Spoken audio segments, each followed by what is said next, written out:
Okay, I'm just asking. You go your own way. No, Hey, Joe. I know nothing about sports. I elected to be catcher on a javelin team in high school. I mean, I know nothing about sports. So it was really between Clint and Jesse to figure out the story. All right, that was a clip from this Sunday's coming Celebrity Apprentice. In fact, Joe showed up as a judge on the NBC show just last week, and we've been talking a little bit about that this morning. Ivanka Trump is our guest host today, and Ivanka, we haven't really gotten to say, how did Joe do as a judge? Because he seemed like he was speaking his mind on a couple of these. No, he was a natural. I think he has good practice, which is always a good thing. I mean, you actually have, we have executives on every week, and a lot of them really just naturally aren't very used to being in front of the camera. So it definitely shows. Can I say one thing, please? The most important thing. At the beginning, when they showed me next to that guy, he was 6'9". And he was rather tall. Me and your father and I know people are at home going, I knew Trump was 5'6". Your father's 6'2", or 6'3". Yeah, 6'3", I think. Yeah, 6'3", and I'm over, but we had this guy that makes these TV dinners, and he was like 8 feet tall. So at the very beginning, I looked at myself, and I looked like Jim Goldman or something. Well, imagine when Dennis Rodman was there as well. Good morning. Yeah, good morning. Yeah. So can I just get that? That's all. That's it's all with me. It's all superficial. After this season, I grew used to feeling like a little person. You're 6 feet tall. You look 6'1". I'm pretty tall. With heels, I'm over 6 feet. Ivanka, let's talk about tourism, what's been happening in the travel industry as well. We hear from a lot of executives who come in and talk about how they're getting killed right now, especially in the higher-end hotels, because businesses are cutting back on what they're allowing, and naturally consumers are cutting back too. But you're opening up a couple of hotels.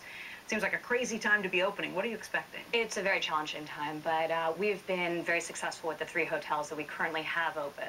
And I think that's because, we don't have so many products in our stable that we can't focus on each of them in a really sort of acute manner. So we're really zoned in on, cutting costs where appropriate, not compromising luxury, and that's really being reflected by how we're doing in terms of occupancy and in terms of room rate. We're really holding our own, and we're really driving a tremendous amount of traffic to these properties. When you say cutting costs, does that mean laying people off? Does that mean offering much lower prices so you can get people in? No, it means looking at contracts that you have in place, requesting the same things at discounted prices. I mean, people want the business. So people are willing to renegotiate existing contracts you have with them. And I'm not talking about, on an employee level, I'm talking about with vendors. Obviously, the hotel industry is reliant on the vendors for daily deliveries of food, etc. So it's a really good way to focus back on running a streamlined business, and I think that was largely needed.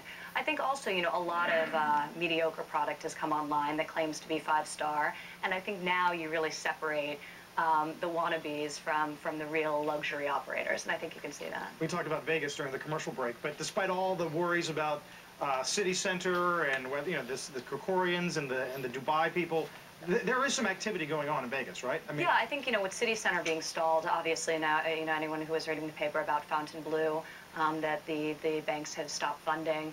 All of that is probably good for the existing operators who are running transient hotels, because they don't have to worry about those additional room products coming online.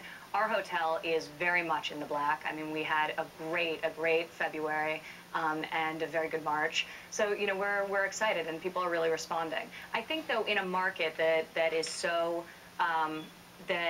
myopic in terms of product type. There's always the big casino, these large impersonal type of hotels. Our product really stands out in that it's tailored. It doesn't have a casino. It's for a business traveler. It's for a family. People going to Vegas for something other than gambling. Right, where it's not a mile-long walk to the elevator from the I really think people appreciate that. Yeah. The 1,300 rooms in Vegas is boutique. Right. So.